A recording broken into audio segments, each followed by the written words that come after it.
Hello guys, this is the continuation of my previous video kahapon.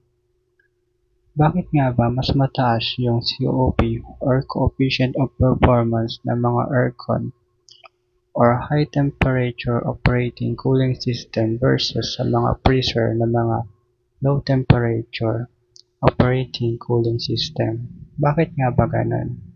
Ngayon pag-usapan natin yan at sagutin natin kung bakit nga ba mataas yung COP ng aircon.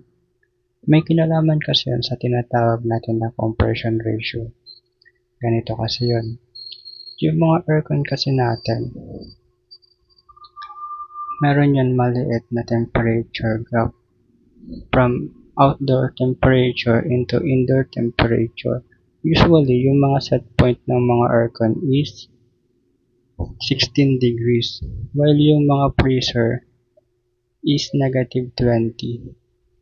Yung mga aircon, meron siyang maliit na temperature gap. While yung mga freezer, meron siyang napakalaki na temperature gap. At kapag mas malaki yung temperature gap, mas malaki rin yung compression ratio.